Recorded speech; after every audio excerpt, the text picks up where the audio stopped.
My source, who works at Royal Children's Hospital in Melbourne, said that before she entered the area with the children, Meghan Markle had said just 4 words.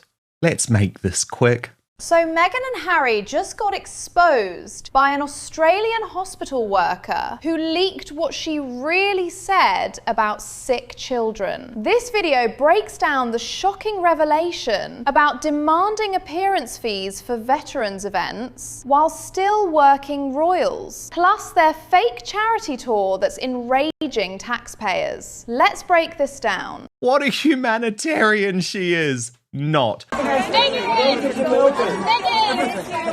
Nice to be back. Thank you.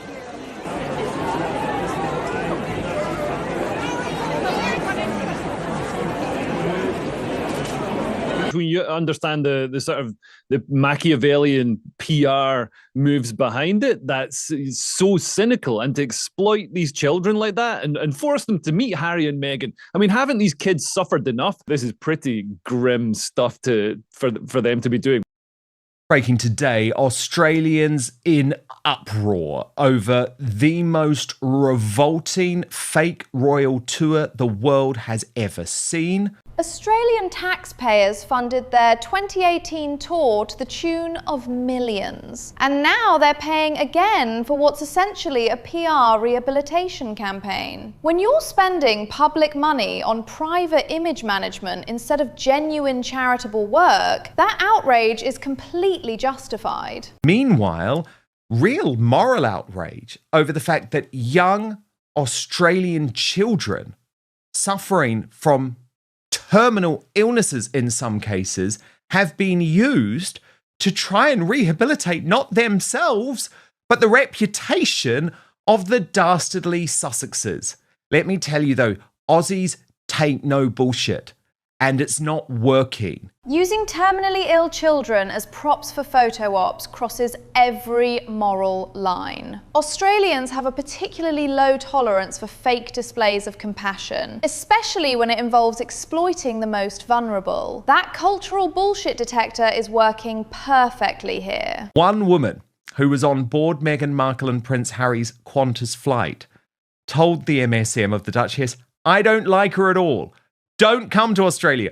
You don't belong here. We don't want you here." That's the power of first-hand testimony. This wasn't some tabloid hit piece. This was someone who actually witnessed the behavior on that flight. When real people who were physically present start speaking out, it destroys the media manipulation narrative completely. And for very good reason, because I've got to give credit to Danica Di Giorgio of Sky News Australia, who revealed that on the last tour there, Meghan Markle had asked for an appearance fee to attend a veterans event. That, by the way, is when she was still a member of the British royal family, but this news has just emerged. Demanding payment for veterans events while drawing a royal salary is breathtaking greed. Working royals serve without additional fees because public service is the job. This reveals she was already monetizing what should be charitable duty even before leaving. It's sick. But it's absolutely how this woman behaves. Now, Danica insisted Australians are not going to be happily welcoming either Meghan or her husband because they still feel betrayed, not just by that tour to Australia, but by their behaviour since Megxit. The 2018 Australia tour was their peak popularity moment. Massive crowds, positive coverage, genuine goodwill. But then came the Oprah interview attacking the Commonwealth, the Netflix series trashing the institution Australians respect. That betrayal runs deep. So on arrival in Australia, Prince Harry was all fake smiles, but Meghan Markle said nothing to Nine News, and I know why. Watch. Oh, the cyclists. You enjoying being in Australia? No, it's wonderful. It's great to be back. Anything to say to the Australian public? Thanks for having us back. But Meghan wasn't enjoying it. My source, who works at Royal Children's Hospital in Melbourne, said that before she entered the area with the children, Meghan Markle had said just 4 words. Let's make this quick. What a humanitarian she is. Not. Princess Diana would spend hours at children's bedsides, often without cameras, building genuine connections. She understood sick children needed comfort, not performance. That 4-word quote, "Let's make this quick," exposes everything fake about this humanitarian act. But the thing is, Australians already have the measure of this woman. Australians know what Meghan Markle is about. Look at this. What are your thoughts on Harry and Meghan coming to Australia? They're coming to Australia? Are they? Yeah, I don't care. Are they here? I don't know they were. I've got no idea they're coming. Nor do I care. Would you pay $3,000 to see Meghan on Coogee Beach? No, I wouldn't. I'd rather put that in my face. No. No. What's she going to talk about? Well, I mean, if she thinks that that's what she's worth, good on her. Do you like the Royals? Yeah, they're alright.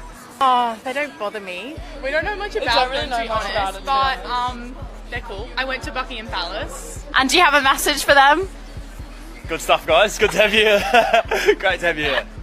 Good luck getting here. Hopefully your flight doesn't get cancelled.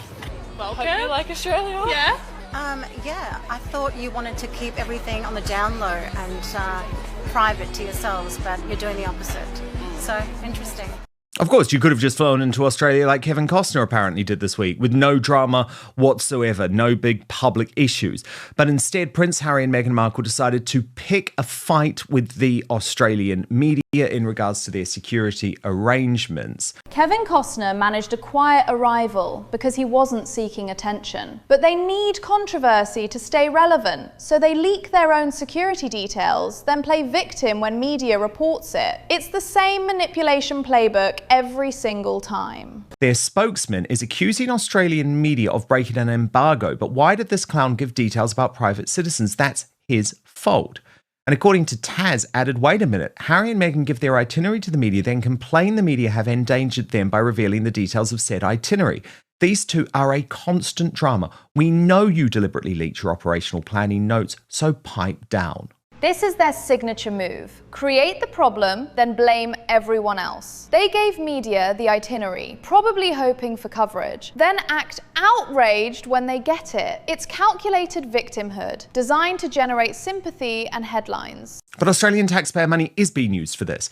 And we are told that there might be an appearance on Bondi Beach to try and cash in on the anniversary of that terror attack, which is particularly sick given we know that Meghan and Harry went to terrorist supporting organisations during their time in the Middle East. But Lauren the Insider believes that all of this is being supported by the British royal family as part of Operation Thor. They visited organisations with documented terrorist ties during their Middle East trip, yet now want to potentially exploit the Bondi Beach attack anniversary. The moral inconsistency is staggering, and Australians won't forget those questionable associations. That is this plan to bring Prince Harry and Meghan Markle back to the United Kingdom.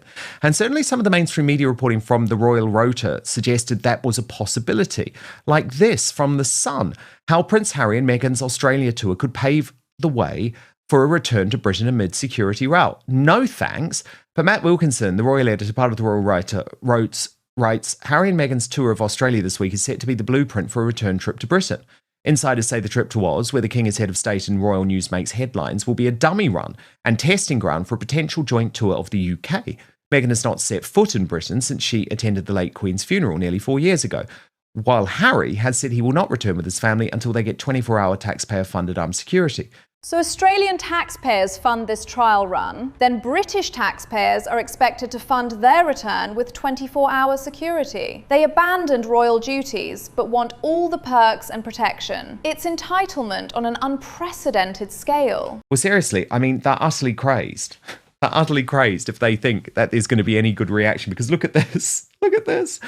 Here's the real reason why these two have dropped their walkabouts, because there are apparently protesters going around holding flags saying, abolish the House of Sussex. Those abolish the House of Sussex flags are exactly why they're avoiding walkabouts. Facing genuine public reaction would shatter their victim narrative. They can only maintain the illusion in controlled environments with hand-picked audiences. Britannia Royal posting, we know why they cancelled their walkabouts in Australia. Harry and Meghan are cowards.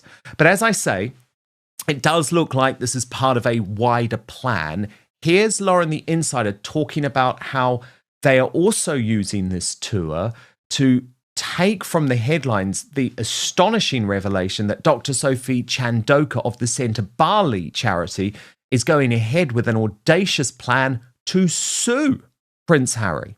Classic distraction timing. Major lawsuit threatens their brand, so suddenly they're on a humanitarian mission. Every move is strategically calculated to control narratives and deflect from real accountability. Nothing they do is spontaneous or genuine. That may be true, because of course this visit to the hospital did get attention, but I would argue for all of the wrong reasons. I mean, could you imagine any other member of the British royal family hustling to bring a whole load of young children going through the most terrible health battles, bringing them down from their hospital rooms into the foyer for some type of public display? It genuinely revolted me. Real working royals visit patients in their rooms, maintaining dignity and privacy. William and Catherine understand hospital visits should comfort children, not create spectacles. Dragging sick kids to a lobby for photos is exploitation masquerading as charity. Royal tours in the past, if they involve a hospital,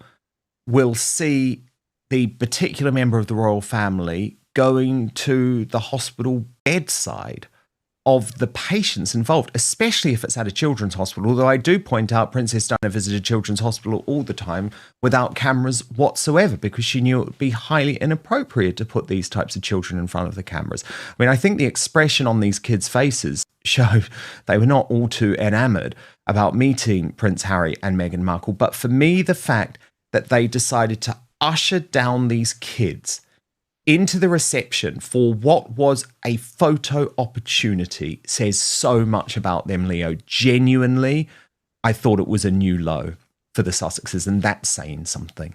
Diana's private hospital visits without cameras showed genuine compassion. She understood vulnerable children deserved protection from publicity. This lobby photo op approach exploits their suffering for image rehabilitation. It really is a shameful new low.